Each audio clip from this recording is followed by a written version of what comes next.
అందరికీ నమస్తే.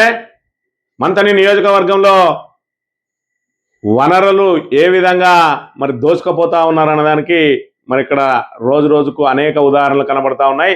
కాంగ్రెస్ నాయకులు ఏ విధంగా మరి ఇక్కడ బాహాటంగానే అధికారులతోటే బాజాప్తా మేము మట్టి అమ్ముకుంటాం, ఇసుక అమ్ముకుంటాం అని చెప్తా ఉన్నారు. ఒకవైపు మరి ఇక్కడ వాళ్ళ నాయకుడే నేను అధికారంలోకి రాగానే 2 రోజులలోనే ఇసుక లారీలను ఆపివేస్తా అని చెప్పి వందలాది ఇసుక లారీలను ఆఖరికి బ్యారేజ్ లోపలి కూడా లారీలను అనుమతించి ఇసుకను మరి ఇక్కడ ఏ విధంగా తరలించుకుపోతా ఉన్నాడో చూస్తూనే ఉన్నాం. మరి ఆ 2 రోజులు ఇంకా పూర్తి కాలేదా అన్నది మరి ఇక్కడ కాంగ్రెస్ నాయకులు ప్రశ్నిస్తారా లేకపోతే మంతని ప్రజానీకం ప్రశ్నిస్తుందా అని చెప్పి మరి ఇక్కడ ఎదురు చూస్తా ఉన్నారు.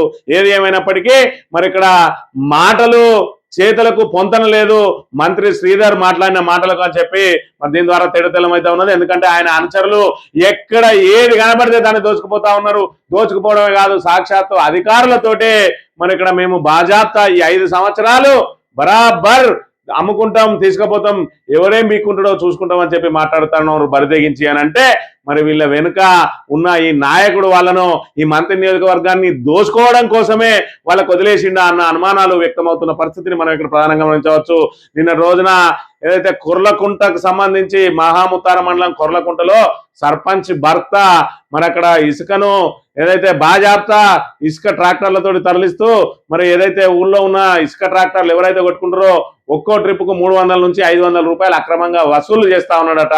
మరి ఈ విషయం తెలిసిన అక్కడ ఉన్న ఎంఆర్ఓ వస్తే ఎంఆర్ఓ తోటే ఆయన వాగ్వాదానికి దిగుతా ఉన్నాడు. గతంలో 5 ఏళ్ళు చేసిండ్రు, ఏం బీకిండ్రు, ఇప్పుడేం బీక్తారు అంటా ఉన్నాడు.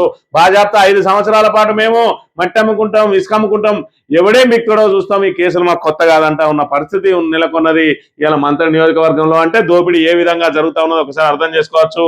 మరి దీనికి సంబంధించి నిన్నటి రోజున బీజేపీ మండల అధ్యక్షుడట మరి ఇక్కడ ఒక ఆల్రెడీ పత్రిక ప్రకటన కూడా ఇచ్చిండు. మండలంలో జోరుగా ఇసుక అక్రమ రవాణా, మండలంలోని వివిధ గ్రామాల పరిసరాల వాగుల నుండి గత కొన్ని రోజులుగా అక్రమంగా ఇసుక రవాణా నడుస్తోందన్నారు. సంబంధిత అధికారులు దీన్ని పట్టించుకోవడం లేదని బీజేపీ మండల అధ్యక్షుడు మేడిపల్లి పూర్ణచందర్ ఓపెన్ గానే ఆరోపించారట. పాపం ఆయన క్లోజ్ గా కాదు, ఓపెన్ గానే ఆరోపించిండు. అధికారుల అశ్రద్ధకు బీజేపీ నేత ఆగ్రహం.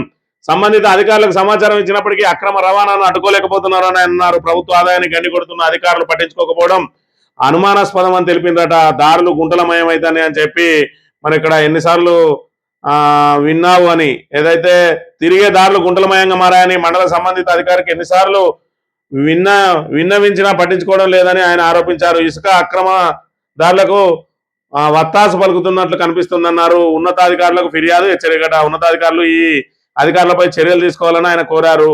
ఈయన మరి ప్రకటన ఇచ్చింది కానీ ఎక్కడ ఏంది అని పాపం ఓపెన్ గా చెప్పలేకపోతా ఉన్నారు. మరి ఆ భయమో లేదంటే మరి ఆ పేపర్ వాళ్ళు భయపడరా లేకపోతే మండలాధ్యక్షులు భయపడ్డాడో కానీ మొత్తంగా ఏదైతే కొర్లకుంట సర్పంచ్ భర్త మరి ఇక్కడ బాజాప్తా ఇక్కడ ఇసుక రవాణా చేస్తున్నటువంటి ట్రాక్టర్లు యథేచ్ఛగా ఇసుక రవాణా చేస్తా ఉంటే వాటి దగ్గర నుంచి ఈయన కప్పం వసూలు చేస్తా ఉన్నాడు. ఈ సర్పంచ్ భర్త ఏమన్నంటే నా ఊరు డెవలప్ చేసుకోవద్దా అని చెప్పి మరి అక్కడికి వచ్చిన ఎంఆర్ఓ తోటే చెప్తా ఉన్న పరిస్థితి ఇక్కడ చూసినట్టయితే ఇక్కడ ఎంఆర్ఓకు సర్పంచ్ భర్తకు మధ్యలో జరుగుతా ఉన్నది వాదన. ఈయన ఎంఆర్ఓ, ఈయన సర్పంచ్ భర్త మరి ఇక్కడ నచ్చి ట్రాక్టర్లు ఇక్కడ పెద్ద ఎత్తున అక్రమ రవాణా జరుగుతుందంటే ఆయన సిబ్బందితో వచ్చిండు. వస్తే ఈయన చెప్తా ఉన్నాడు నా ఊరు డెవలప్ చేసుకోవద్దా నేను అని. ఏం చెప్తాడో వినండి. ఇసుక అమ్ముకుంటాం, మట్టి అమ్ముకుంటాం, బాజాప్తా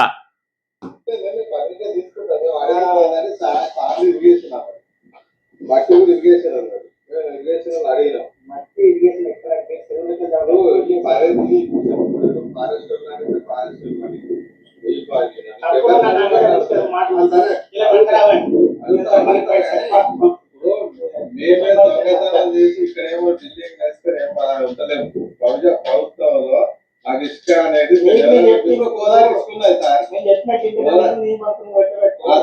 కొత్తగా మన గవర్నమెంట్ ఏం పెట్టిందంటే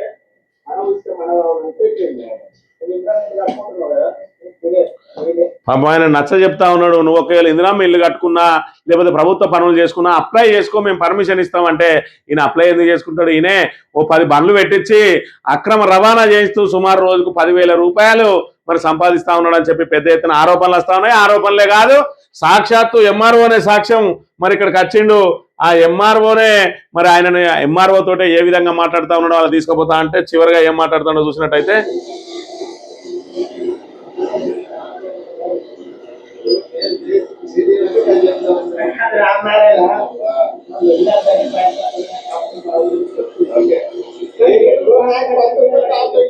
రామారాయణ అంటే కొల్లకుంటూ 20 మంది ఉన్నారు.